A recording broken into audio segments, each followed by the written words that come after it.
정재승 교수님이라는 분이 과학 콘서트라는 책을 냈는데 그 책에 나오는 조사 내용 분석입니다. 고려대학교 국문과 김흥규 교수와 언어과학과 강범모 교수님이 2000년부터 7년 동안 힘든 작업을 했다고 합니다. 1990년대 전반에 나온 신문기사, 논설, 잡지, 소설, 수필, 인문 교양서적, 자연서적 등 127가지의 책을 토대로 우리말과 글 150만 개의 어조를 정리해서 컴퓨터로 분석을 했답니다. 그래서 한국 사람들이 가장 많이 사용하는 어휘는 무엇인가 조사를 해봤더니 일반 명사로는 사람, 그리고 고유 명사의 경우에는 한국, 그리고 동사에는 하다, 그리고 형용사는 없다, 그리고 접속사는 그러나 라고 합니다. 이런 말들을 한국 사람이 제일 평상시에 많이 썼다, 이렇게 결과를 말하면서 재미있는 사실은 이 사용 빈도수가 1000개의 단어만 알면, 즉 한국어의 1000개 단어만 알면 누구든지 한국에서 75%를 모든 대화를, 책을 이해할 수 있다고 합니다. 우리나라 국립국어원의 표준국어 대사전에 실린 단어는 약 30만 개입니다. 우리가 주로 사용하는 단어는 한국어 전체 어휘의 0.3%밖에 되지 않는다고 합니다. 30만 개의 단어가 있지만 죽을 때까지 한 번도 써보지 못한 단어가 적어도 25만 개 정도가 넘습니다. 또한 지구상에 존재하는 언어의 개수는 정말 상상 초월합니다. 그러면 왜 이런 언어가 필요할까? 사람과 사람 사이의 소통과 의견을 교환하기 위해서입니다. 즉 마음을 주고받기 위해서 언어가 존재한다는 겁니다.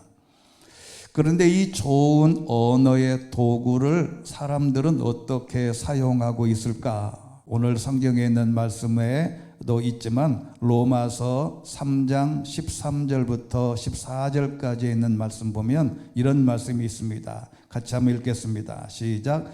그들의 목구멍은 열려있는 무덤이고 혀로는 거짓말만 일삼으며 그들의 입술에는 독사의 독이 있고 그들의 입에는 저주와 독설이 가득하다.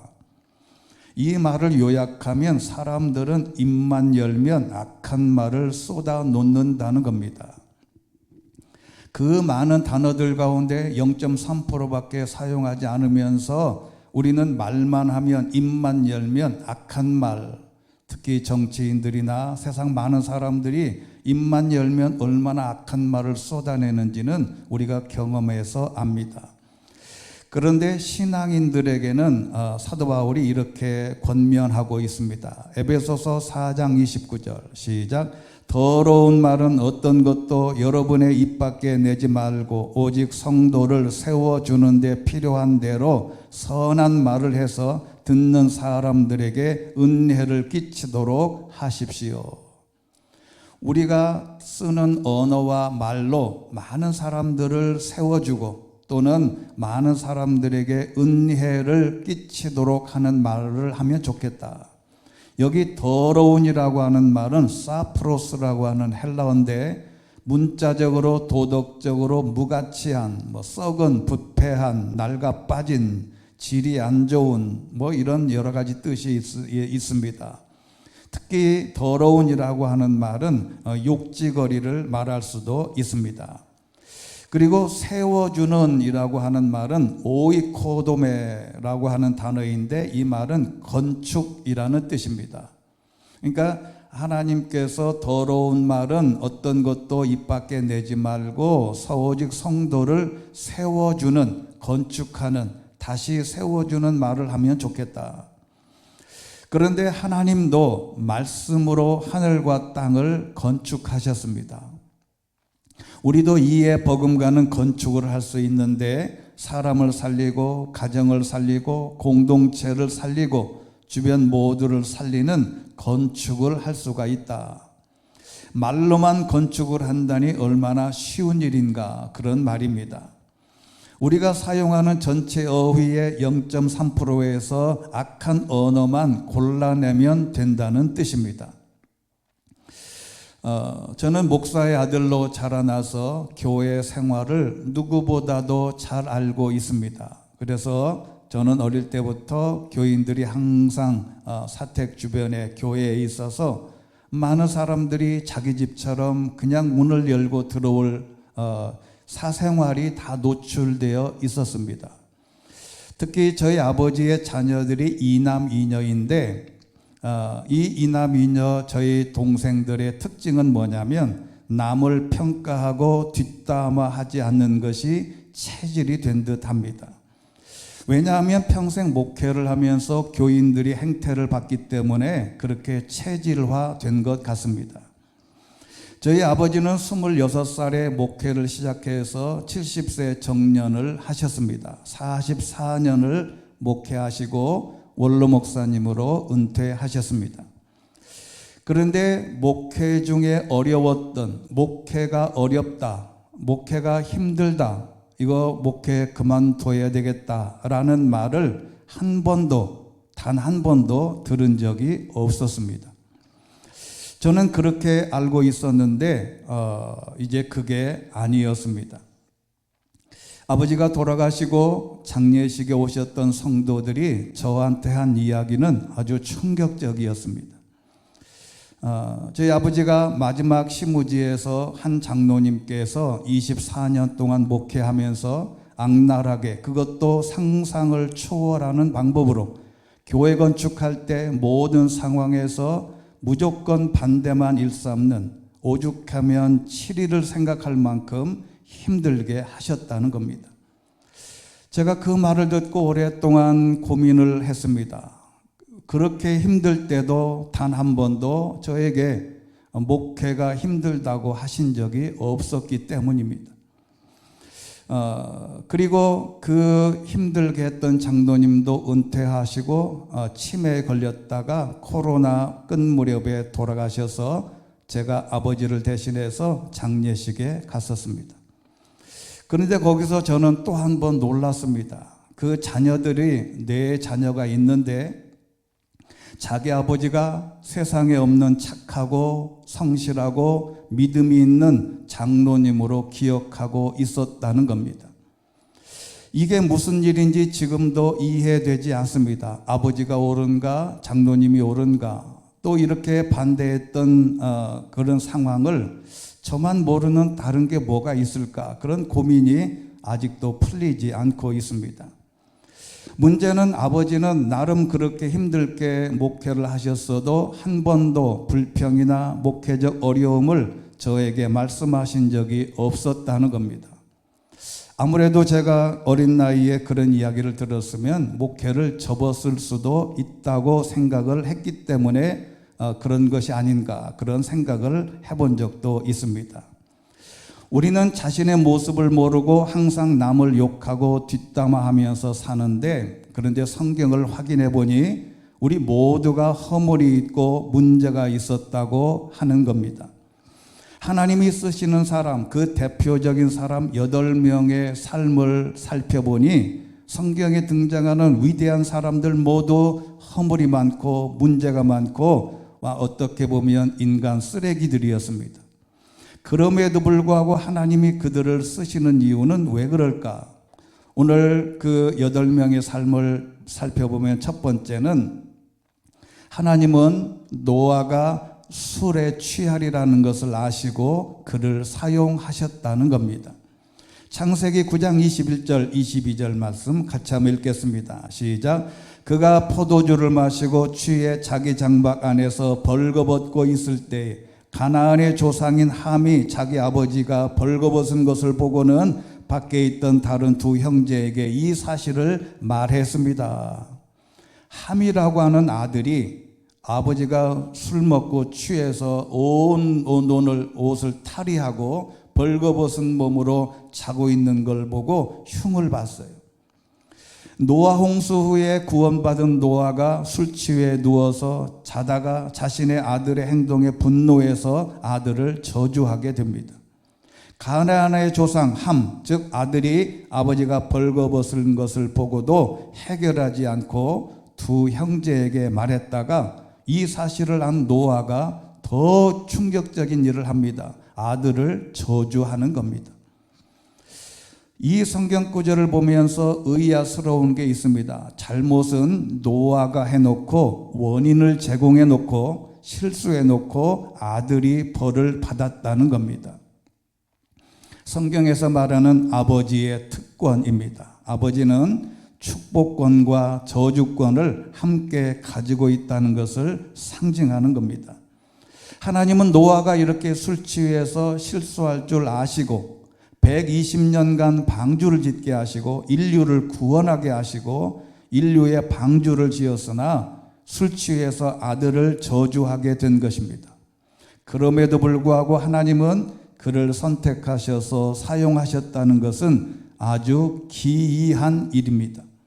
우리가 술에 취해 실수하고 잘못해도 하나님은 용서하신다는 개념으로 이해하면 더 쉽습니다. 두 번째는요, 하나님은 모세가 살인할 것을 아시고 그를 사용하셨다는 겁니다. 출애굽기 2장 11절에 있는 말씀을 보면 세월이 흘러 모세는 어른이 됐습니다. 어느 날 모세는 자기 민족이 있던 곳에 나갔다가 그들이 중노동하는 것을 지켜봤습니다. 그런데 모세가 어떤 이집트 사람이 자기 동족인 히브리 사람을 때리는 것을 보다가 이리저리 살펴 없는 걸 보고 그 이집트 사람을 죽여서 모래 속에 다 묻어버렸습니다. 여러분, 모세는 이스라엘을 건국한 건국의 아버지입니다. 믿음의 조상 아브라함이지만 이스라엘을 다시 세운 사람은 모세입니다. 그러나 모세는 살인자입니다. 변명의 여지가 없습니다. 살인은 어떤 이유로도 정당화되지 않습니다. 정의를 위한 것이어도 그것은 정당화되지 않습니다. 살인의 모든 상황은 자체가 나쁜 것이지요. 올바른 살인은 세상에 없습니다. 정의로운 살인도 없습니다. 그런데 하나님은 이렇게 살인할 줄 아시고 영아 살인하라는 바로의 명령에 나일강 물에 버린 모세를 물 위에서 건져냈고 왕자로 삼으시고 키우셨습니다. 살인은 어떤 경우에라도 정당화되지 않는데 하나님은 이런 살인자들도 사용하셨다는 것은 아주 기이한 일입니다. 인간의 가장 극악스러운 모습을 띠고 있지만 하나님은 그것을 아시고 사용하셨고 건국의 아버지로 율법의 아버지로 사용하신 것은 정말 놀라운 일입니다.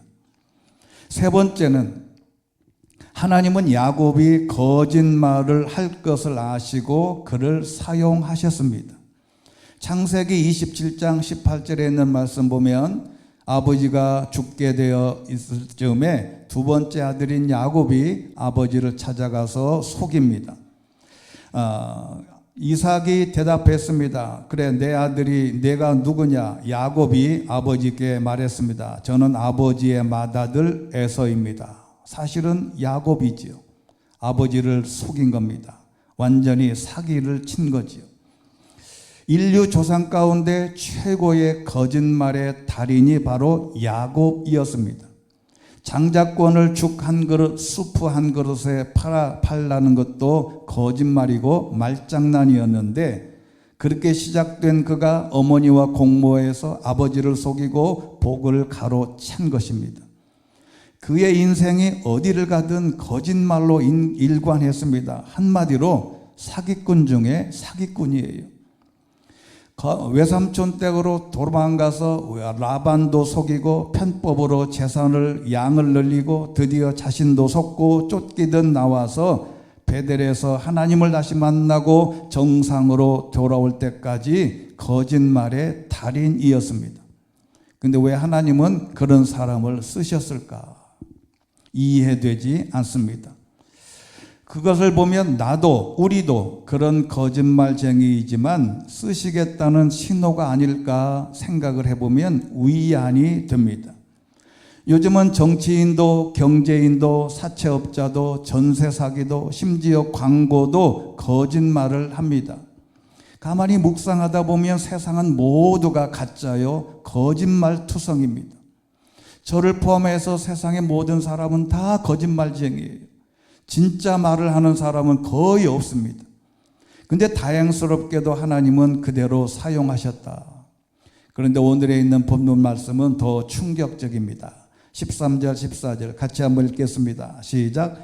그들의 목구멍은 열려있는 무덤이고 혀로는 거짓말만 일삼으며 그들의 입술에는 독사의 독이 있고 그들의 입에는 저주와 독설이 가득하다. 말만 하면 비판하고 욕하고 평가하고 자기는 형편없는 인생을 살면서 남의 행적을 비판하는 행태는 인간의 가장 양면적인 모습입니다. 고린도후서 10장 10절 말씀 보면 이런 말씀이 있습니다. 어떤 사람들은 말하기를 그의 편지들은 무게가 있고 힘이 있으나 직접 대해보면 약하고 말도 시원치 않다라고 말합니다. 고린도 교회 교인들이 사도 바울을 뒷담화하는 것이지요. 인류 역사의 가장 위대한 사도 바울을 향해서 고린도 교회 교인들은 이렇게 평가하고 비판을 했다는 겁니다. 바울이 없을 때 그러나 사도 바울의 대처는 놀라운 방법이었는데 그럼에도 불구하고 하나님은 누구든 거짓말을 하든 말이 험하든 부족함대로 인정하시고 하나님은 사용하셨다는 데 희망이 있습니다. 네 번째는 하나님은 라합이 기생인 것을 아시고 사용하셨습니다. 여호수아 2장 1절에 있는 말씀 보면 여호수아가 정탐하러 가나안 땅에 들어갔을 때 그 여리고를 정탐하고 있을 때 이 스파이 노릇을 들켰습니다. 그때 정탐꾼이 라합이라고 하는 창녀의 집에 들어가서 거기 묵게 되었다는 겁니다.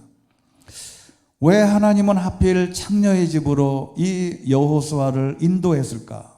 하나님은 그 창녀인 기생인 라합도 사용하셨습니다. 그런데요, 더 놀라운 일은 마태복음 1장을 읽어가다 보면 예수님의 족보에 4명의 여자가 등장합니다. 5명이 등장하는데 그 중에 하나 예수님의 어머니 마리아만 빼놓고 다 이상한 사람이에요. 다말이라고 하는 여자는 시아버지와 사이에서 베레스와 세라를 낳아서 다말이라고 하는 이 여인이 우리 현대 말로 바꾸어도 하여튼 이상한 사람이에요. 이 다말이라고 하는 사람은 본래 유다라고 하는 12지파의 그 우두머리인 유다의 장자인 엘이라고 하는 사람의 며느리였어요. 근데 어느 날 갑자기 엘이 죽어요. 그러면 보통 형이 죽으면 그 다음 동생에게 말하자면 대를 잇게 하는 방법이었는데, 그런데 엘이 하나님을 죽였어요. 그리고 두 번째 아들이 오난이라고 하는 사람이 있었는데 이 오난도 죽습니다. 그런데 마지막 막내 아들인 셀라가 있었는데 이 셀라가 너무 어렸어요. 그래서 아버지가 유다가 이 다말을 내쫓습니다. 그런데 이 다말이 자기가 창녀인 것으로 속여서 시아버지와의 관계를 맺고 그 베레스와 세라를 낳았습니다. 그렇게 낳은 베레스는 후에 다윗 왕과 예수 그리스도의 계보로 이어지는 희한한 일이 성경에 있습니다. 두 번째는 룻인데요. 이 룻은 이방 여인이었습니다. 이방 여인은 지금 우리가 표현하기에 참 부끄러운 일이지만 사람 취급을 하지 않는 이방 여인이었어요. 근데 유대인 보아스와 결혼해서 다윗의 할머니가 됩니다. 우리가 잘 아는 대로 밧세바라고 하는 여인도 등장하는데 이 여인은 우리아의 아내였어요. 다윗이 겁탈해서 뺏어온 남의 아내였습니다. 그리고 오늘 기생 라합이 예수님의 족보에 오릅니다. 마태복음 1장 5절에 보면 살몬은 라합에게서 보아스를 낳고 보아스는 루색에서 오벳을 낳고 오벳은 이새를 낳고 이새는 다윗 왕을 낳았습니다. 그런데 이 과정을 보면 이 기생 라합은 기생이었음에도 불구하고 창녀였음에도 불구하고 하나님이 사용하셨다는 겁니다. 이게 다윗 왕의 계보를 보면 라합, 룻, 오벳, 이새, 다윗. 이렇게 보면 라합은 다윗의 어떤 할머니가 되나요? 할머니 바로 위에가 뭐죠? 증조 할머니인가요? 그 다음에 고조 할머니, 그 다음에 뭐죠? 예? 저는 족보를 잘 몰라가지고 그 위에 할머니. 이게 무슨 얘기냐면 라합이 기생인데 다윗 왕의 족보에 올랐다는 것은 이건 놀라운 일이 아닐 수 없습니다. 성경을 읽다 보면 이런 부분에 있어서 하나님이 과연 사람을 어느 정도까지 믿고 신뢰하는 것인가 이렇게 생각해 볼 수 있습니다. 다섯 번째는 하나님은 요나가 도망할 것을 아시고 사용하셨습니다. 요나서 1장 1절에 보면 느니웨로 가서 복음을 전해라 이렇게 말씀을 했으나 이 요나는 도망쳐서 타시스로 도망하게 됩니다. 하나님은 당신의 일을 대신할 사람을 찾아 쓰시는데 요나를 선택했지만 도망갔습니다. 도망갈 것을 아시고 사용하신 겁니다. 뻔히 도망가서 속을 썩일 것을 아시고 요나를 부르신 겁니다. 여러분, 하나님은 우리를 사용하실 때도 마찬가지입니다. 사역을 피하고 싶습니다. 하나님의 일은, 힘든 일은 피하고 싶어요. 여러 가지 핑계가 많습니다. 편하게 하고 싶고, 좋은 일, 편한 일, 존경받는 일, 칭찬받는 일, 때로는 주방에서 하는 것은 힘들고 찬양대가 좋다는 말도 있습니다. 제가 부목사로 10년간 대형교회에서 부목사로 있었는데 쭉 신앙생활 하는 거 보면 제일 불평하는 게 뭐냐면 주방에서 일하면서 성가대가 제일 공격의 대상이 돼요. 여러분, 주방에서는 그 여름에 상당교회 같은 경우에는 칼국수를 늘 만들었는데 약 한 800그릇을 만들어요. 그 당시에 에어컨도 변변찮은데 주방에서 칼국수를 끓이고 나면 온몸에 땀으로 샤워를 해요. 그런데 그들은 누가 알아주지도 않아요. 너무 힘들어요. 그런데 교회당 예배 딱 드려보면 성가대원들이 다 가운 입고 얼굴 화장 잘하고 좋은 옷 입고 뭐 이렇게 하는 걸 보면 나도 그냥 주방 때려치고 성가대원이나 해야 되겠다. 여러분, 인간의 기본 속성은, 성도들의 기본 속성은 어떻게든 힘든 봉사는 피하고 싶어 한다는 거예요. 요나가 그랬거든요. 그런데 하나님은 그것을 절대로 용납하지 않으셨습니다. 요나가 그렇게 도망갈 것을 뻔히 아시고도 하나님은 그를 사용하셨다는 겁니다. 피한다고 되는 게 아니라는 겁니다. 여섯 번째는 하나님은 다윗이 간음할 것을 아시고 그를 사용하셨습니다. 사무엘하 12장 2절에 있는 말씀 보면 다윗이 어느 날 모든 나라를 통일하고 어느 날 왕궁에서 옥상에서 낮잠을 자다 거닐고 있다가 저쪽 건너편에 한 여인이 목욕하는 걸 보고 그를 불러다가 겁탈을 합니다. 그리고 겁탈을 하고 그 남편 우리야를 전장에서 간접으로 살인하게 됩니다. 그런데 하나님은 이렇게 다윗이 먼 훗날 간음할 것을 아시고 선택해서 사용했다는 겁니다. 이 우리야의 아내 밧세바를 편법으로 그 남편을 죽여서 빼앗은 치졸한 역사에 남을 죄를 졌습니다. 10계명 중 제일 7계명 간음하지 말라. 6계명 살인하지 말라는 계명을 연거푸 범한 중범죄자였습니다. 그런 줄 알고 하나님은 그를 사용하셨다는 겁니다. 앞서 말씀드린 대로 밧세바, 예수님의 족보에 오르고 하나님은 용서하시고, 더 기가 막힌 것은 뭔지 언젠가 말씀드렸지요. 그렇게 뺏어온 우리아의 아내에게서, 밧세바에게서 인류 역사상 가장 지혜롭고 가장 탁월하고 이 지상에서 가장 지혜롭다고 하는 솔로몬을 낳게 됩니다. 이거는 어떻게 설명해야 될지 저도 아직도 답을 잘 찾지를 못하겠어요. 그 다음에 7번째는 예수님께서는 베드로가 예수님을 배반할 것을 아시고 사용하셨습니다. 자, 여러분 성경을 보다 보면 마태복음 4장 19절 예수님이 베드로에게 말합니다. 나를 따라라. 내가 너희를 사람 낚는 어부로 삼을 거다. 그때도 예수님은 아셨어요. 너는 나하고 3년 있다가 나를 배반할 놈이야. 딱 아는 거예요. 누가복음 22장 56절에 있는 말씀, 드디어 베드로가 예수님을 부인합니다. 더 기가 막힌 것은 예수님은 베드로가 자신을 배신할 줄 아시고 선택하시고 3년을 데리고 다니셨어요. 야, 여러분, 이런 걸 보면 정말 피가 거꾸로 솟을 수도 있습니다. 데리고 다니면서 교육하고 넌 나중에 배신할 놈이야 다 아는데 끝까지 사용하셨다는 겁니다.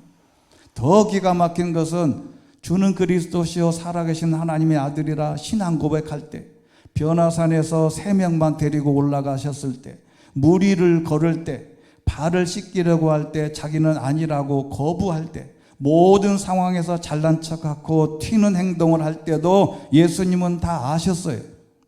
이놈이 언젠가는 나를 배신할 거다.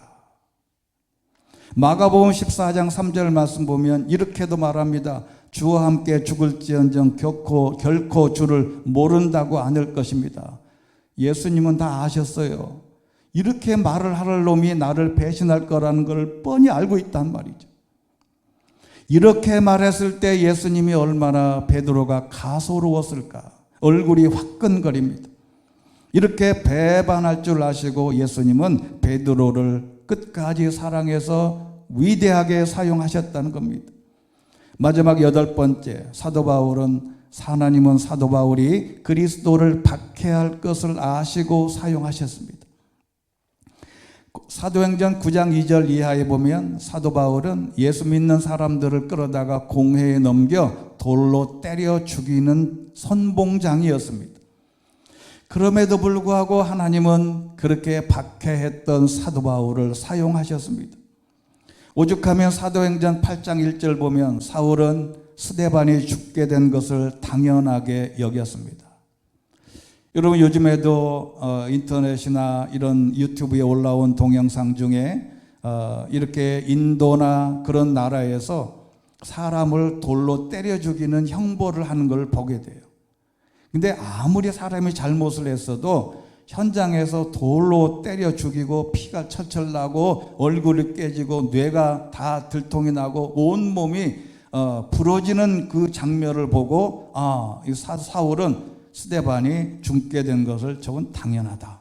이런 아주 마음에 악한 마음이 있었습니다. 하나님은 이런 사도 바울을 부르셔서 사용하신 건데 결국은 뭐냐면 이런 8명이 모두가 흠이 있음에도 불구하고 하나님은 왜 사용하셨을까? 그건 바로 이 이유 때문에 그렇습니다. 우리 같이 한번 읽겠습니다. 시작.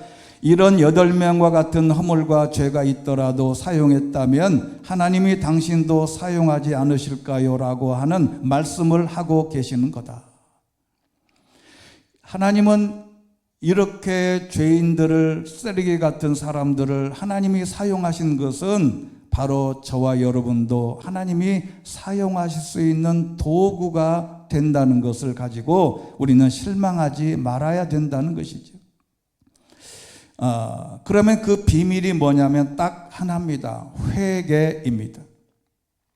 단 하나의 조건이에요.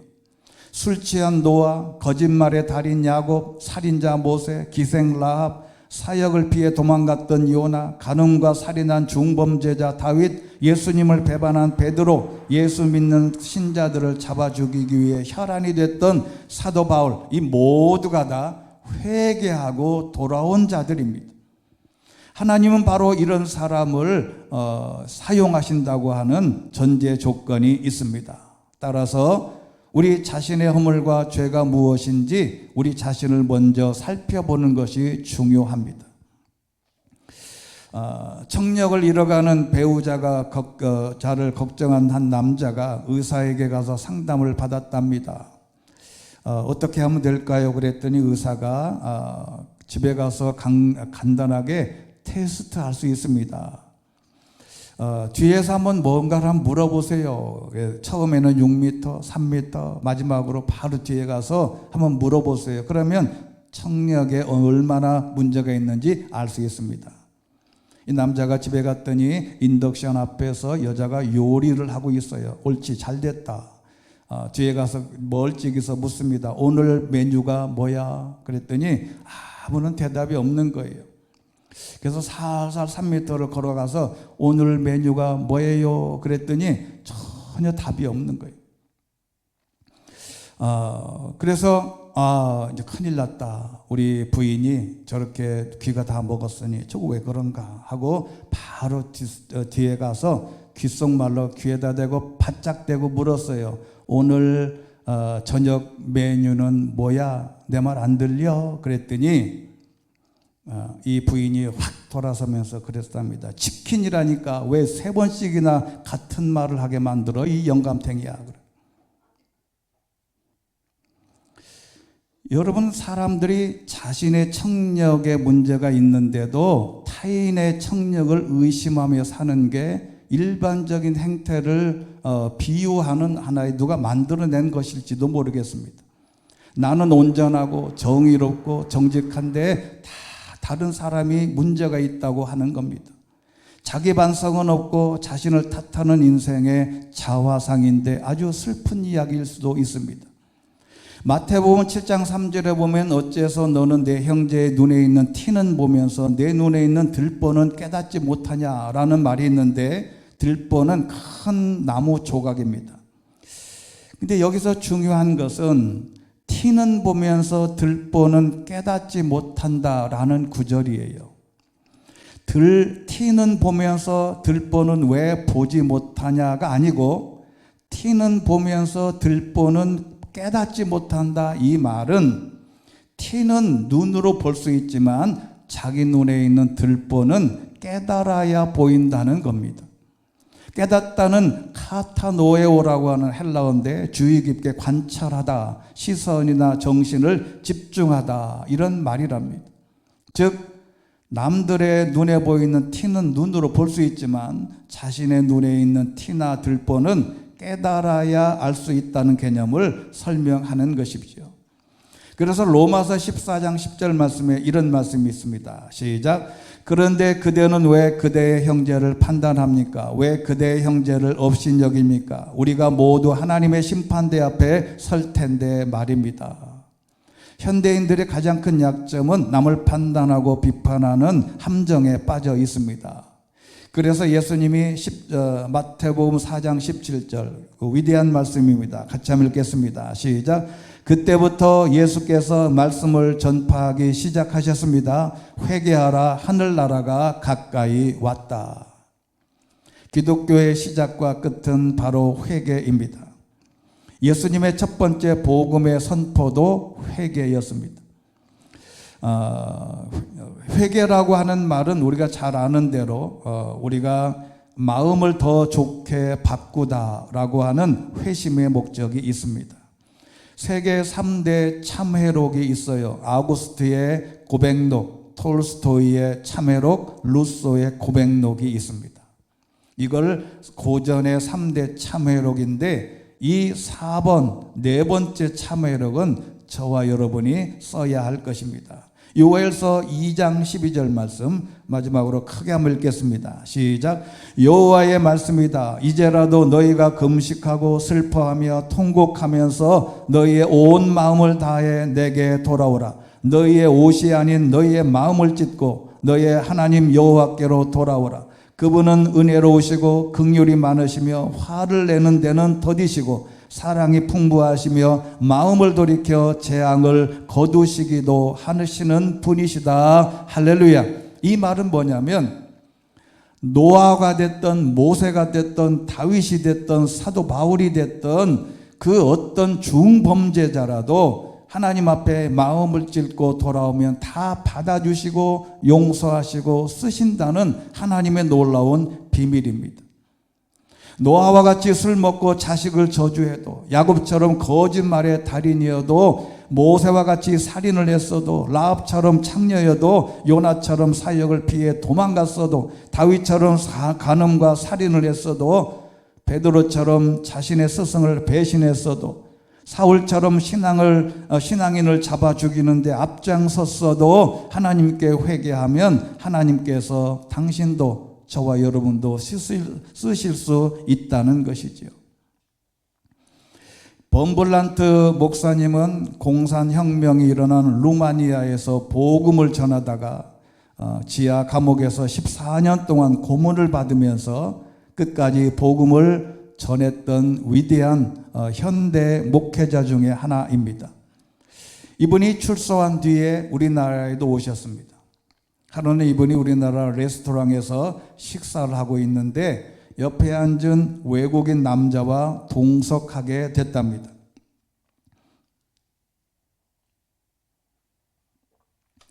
근데 이 범블란트 목사님이 같은 외국인이니까 아마 언어가 통해서 그런 것 같아요. 그래서 이 목사님이 자신을 밝히면서 혹시 교회에 다니시냐고 물었답니다. 저는 범블란트 목사입니다. 혹시 교회를 다니시나요? 물었더니 이분이 이렇게 말을 하더랍니다. 제 아내는 영국 성공회 교인이고, 여러분 영국은 성공회가 국교입니다. 거기는 성공회는, 그래서 미국에도 성공회 교인들이 탑 1등이에요. 거기는 그 백인들만 다닐 만큼 아주 퀄리티가 높다고 본인들이 생각을 해요.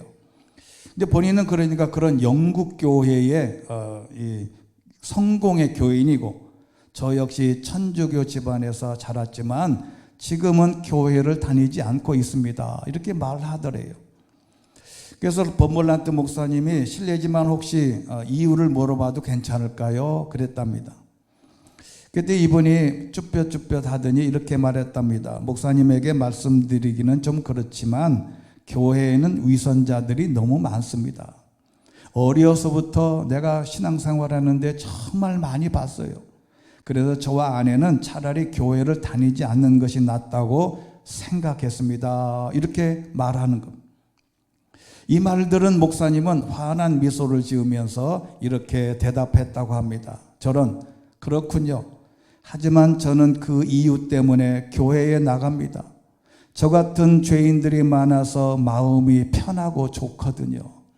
죄가 없는 사람들만 있다면 저는 교회에 나가지 못할 것 같습니다. 내가 죄인이라는 사실을 잊지 않을 때 진정한 자유를 얻을 수 있고 참된 신앙생활을 할 수 있습니다. 때로는 교회 안에서 주변에 나보다 못해 보이고 죄가 많아 보여도 그들을 욕하거나 평가하지 않아도 된다는 사인입니다. 차라리 교회 내에서 우리가 신앙생활할 때 모두가 다 의인이고 청결하고 죄가 없는 분들이 아니라 오히려 교회 안에도 문제가 있고 죄가 많이 있는 사람이 눈에 띄어도 그들 때문에 마음에 상처를 받지 말라는 것입니다. 나는 의인이고 모든 사람들은 다 죄인이라는 생각을 버리고 나도 노아처럼, 야곱처럼, 모세처럼, 라합처럼, 다윗처럼, 베드로처럼, 바울처럼 죄인이라는 것을 고백하는 이들이 많은 교회가 복된 것입니다. 우리도 이 8명보다 생각을 해보면 이 8명보다 저와 여러분은 그래도 훨씬 낫다고 저는 생각을 해요. 여러분, 우리가 생각해보면 여기 등장하는 모든 사람들보다 우리는 그들보다 퀄리티가 좀 더 높다고 저는 생각을 해요. 그러니 우리는 하나님 앞에 주눅들 필요가 없고 하나님이 나를 쓰시는 데에는 전혀 문제가 없다는 사실을 알고 오늘도 믿음의 용기를 갖고 승리하시기를 주의 이름으로 축원합니다. 은혜가 풍성하신 하나님 아버지, 하나님은 성경에 등장하는 그 위대한 모든 사람들도 다 허물이 있고 죄가 많지만 하나님께서 쓰시고 인용하셨다는 것을 기억하게 됩니다. 우리도 부족하지만 하나님께서 우리를 사용하시고 하나님의 도구로 사용하시고 하나님 나라의 귀한 일꾼으로 사용하여 주시옵소서. 예수 그리스도 이름으로 기도드리옵나이다. 아멘.